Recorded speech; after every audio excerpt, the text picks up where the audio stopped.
আমি আরেকটি ভিডিও নিয়ে আসছি আমার এক উস্তাদের। আজকে প্রায় শেষ পর্যায়ে উনি শিখা, দেখেন উনি কেমনে চালায়, উনির ভিডিওটা করতেছি। এই যে আমরা যতক্ষণ মেন রোডে গাড়ি চালাবো অবশ্যই খেয়াল ঠিক রাখবো, আমি সুস্থ থাকতে হবে, আমার কথা গাড়ি শুনবো, যাইতে থাকি।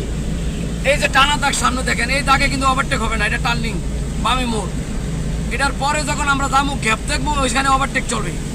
মোড়ের ময়দানে একটু এসকেলেটার হালকা যাবো, খেয়াল দেন ঠিক রেখা। বৃষ্টির ভিতরে গাড়ি কিন্তু রাস্তা স্লিপ থাকে, খুব সতর্কমূল্য গাড়ি চালাবো।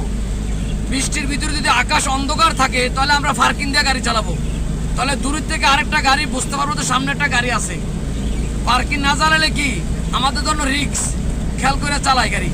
আমার চ্যানেলটা লাইক কমেন্ট শেয়ার করবেন, আরেক ভাই দেখার সুযোগ করে দিয়েন।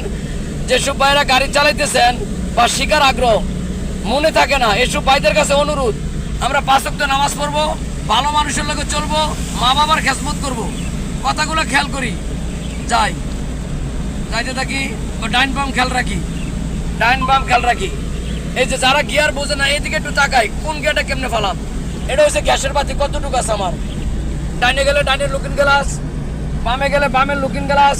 এই যে আমার টেম্পারেচারের কাটা, এটা কিলোমিটার, এদিকে ফলো করি। সবাই ভালো থাকবেন। আসসালামু আলাইকুম ওয়া রাহমাতুল্লাহি ওয়া বারাকাতুহু।